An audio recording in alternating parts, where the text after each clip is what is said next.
Hi, I'm Emma. Thank you for joining me. I hope you're all well.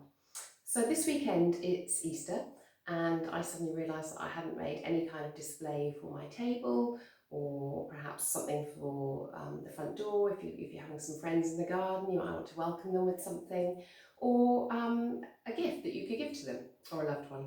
So I've rushed out. I must admit I've dug some things up from the garden and been to the local garden centre and bought a couple of things. And this is my take on an Easter garden that you could, as I say, put on your table or give to somebody. So the things you'll need are a container to pop it in. So I've chosen a wire basket, okay, and I'm going to line it with a plastic bag. Then I have got some moss, which I actually raked up from the lawn. I bought a ranunculus today. I've got some muscari, some little primroses, and some really pretty violas that are picking out the colours, the blue and the yellows. And I've also got some artificial eggs, different sort of varieties here, some chocolate eggs, some feathers. So that's the kind of thing that you could use to pop in your basket. So, as I said, the first thing you need to do is to line your basket. Now, a lot of these plants have come with a lot of soil, so I'm not going to at this stage put any more soil in. You could put some crocks at the bottom, some gravel or something like that, just to add a little bit of drainage, but these aren't going to probably stay in here for long. I'm going to put them back out into the garden quite soon, so I'm not going to do that at this stage. But I have got some extra compost to fill in areas should I need it. Okay, so firstly, obviously I don't want the plastic to show, so I'm going to line, let's move this, I'm going to line the basket with some moss. You can see that. Okay, and you could actually dampen this a little bit and it would just sort of revive it. You don't need to worry so much about the base because obviously that's not going to show quite so much. Yeah, so moss is really good. If you damp it, it just sort of freshens it up a little bit, gives it a bit more life. And this is just from my garden. It is illegal to go out and kind of forage it because obviously it does have sort of little organisms and things living in it. So it's an offence to do that. So please don't go and do that. You can buy moss online. You can get it from a garden centre or florist wholesaler, something like that. And you can get a different variety which will give you different looks. So there's my basket. That's all been lined.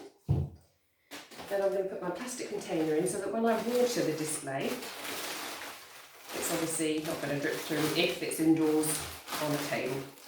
And we can fiddle with the moss, you know, as we go. Okay, so I think initially I'm going to pop in these lovely muscari. I might need to take off some of the soil actually if I've got too much.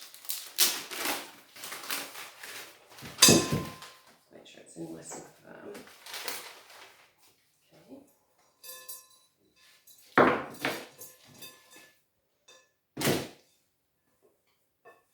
These are quite floppy, these have come from my garden. But I don't mind that because it's going to give it a really kind of natural feel. I will just pop a little bit of soil around the neck of that one. As long as the roots are all covered, then that's fine. Okay. And then I think I would quite like to put the ranunculus in. I wanted to get a white one, but I left it a bit late, so these were all that were available. So this is a lovely yellow ranunculus. And okay, I think I should put that on that side, nestle it in. And then it's quite good to use these little viola as fillers, and they'll just sort of help support everything. And as I say, you can use those fillers, they'll fill up any little gaps that you might have. Choose one that's got a nice lot of flowers on it. Just pop a little bit of soil around there. It's quite nice to use odd numbers of things, so I'll put a few more in.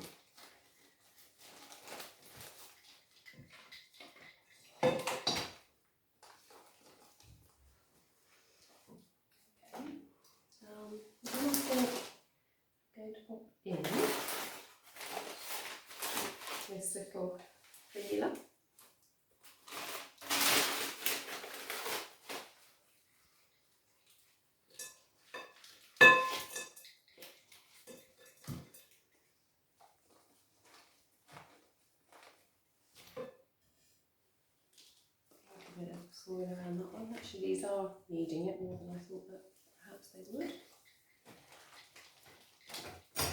And then I think we'll put another little mascara in.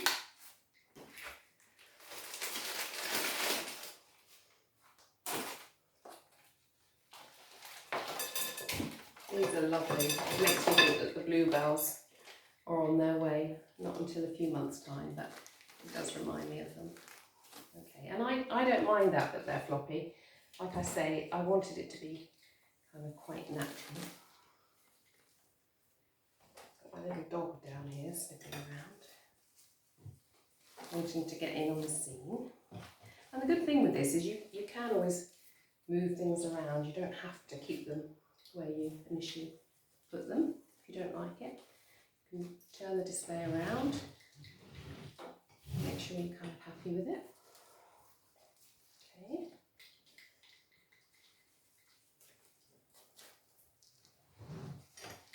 So I think actually we could probably pop in another primula, which I have got, so I'm just going to go and get that one. Okay, so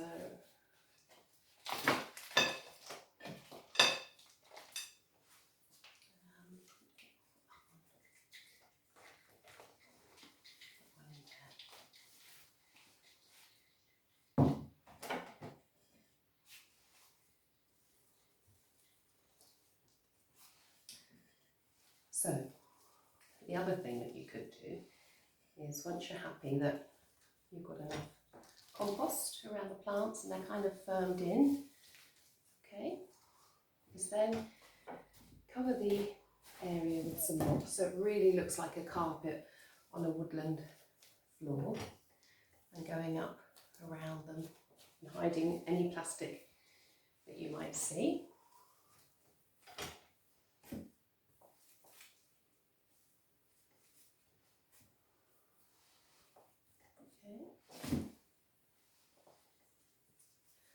And what might be quite fun if you've got children, you can incorporate this into an Easter egg hunt, and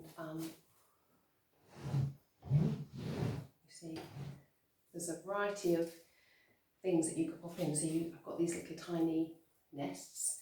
You could line it with some feathers like that, and you could put some artificial eggs in, or you could actually put some chocolate eggs in as well. I'm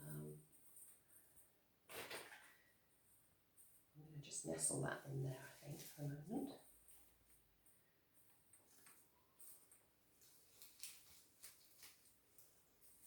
Or you could actually just put some little ones around for the children to find.